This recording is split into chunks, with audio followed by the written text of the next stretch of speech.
Thank you and welcome to the show today. The topic today is Africans in the United States of America, which way for the 21st century.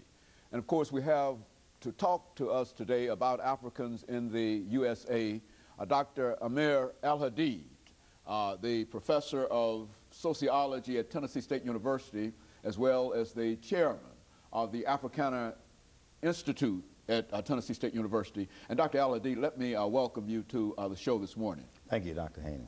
And Dr. Al-Hadid, I sort of hesitated there when I was introducing this show because we are now talking about the topic Africans in the United States of America.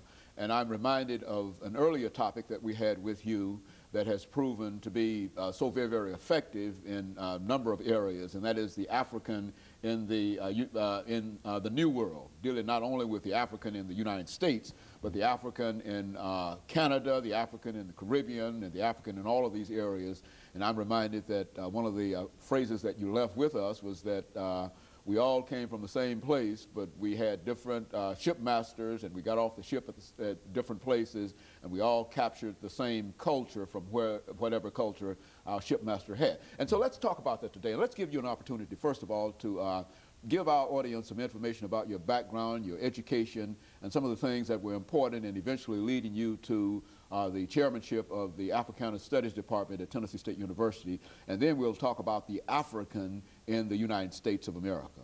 Yes. Well, I was born in Montgomery, Alabama, attended George Washington Carver High School, and I also went to Alabama State University, where I took a bachelor's degree in sociology and psychology, left the Deep South and went out to the West Coast at the University of California, Santa Barbara, where I took my doctorates in sociology, wrote my dissertation on the sociology of Pan-Africanism. While a graduate student at the University of California, Santa Barbara, I had a chance to study for a year at the University of Nairobi in Nairobi, Kenya, in East Africa.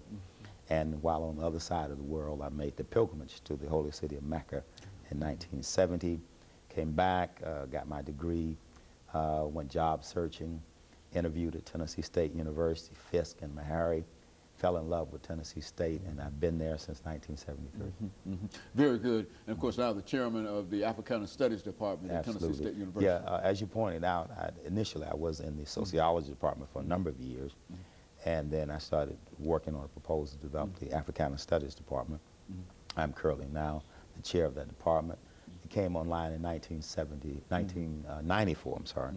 And it's been existing now for 7 years. You know, Dr. Al-Hadid, what I'd like to do today is to talk about the topic Africans in the USA, but to sort of reflect on that earlier discussion that we had dealing with Africans in the New World. And in as few words as you can possibly muster here, give our audience some information relative to the African in the New World, and then we'll talk about the African in the U.S. But give us an overview of his presence in the New World, both North America and South America, before we talk about his presence in the United States of America. Yes. I think post Skip Gates, Louis Skip Gates' Wonders of the African World, it's important that we do revisit that topic because he pointed out in that documentary, or travelogue as we call it, that there were different circumstances in which Africans were brought over here. And he made the argument that had Africans not sold each other, that there might not have been a transatlantic slave trade.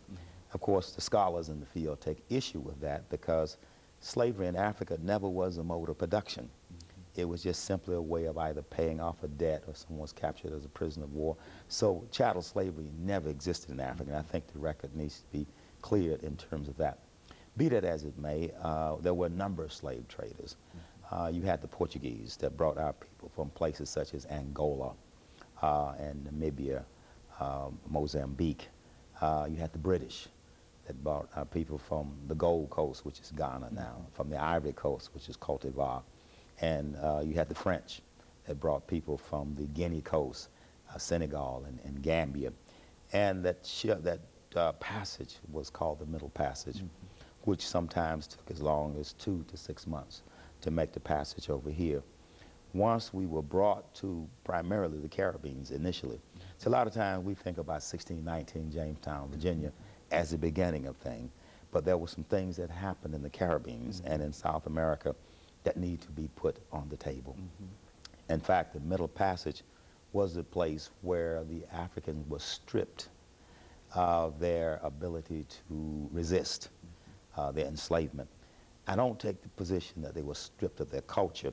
They were certainly stripped of their names, their languages, their religion. So those reference points were declared null and void. But for some reason, I think that the African culture persisted. And we can see that culture even today in our churches. You know, when people speak about being Holy Ghost filled. Well, in Africa, we have spirit possession. We might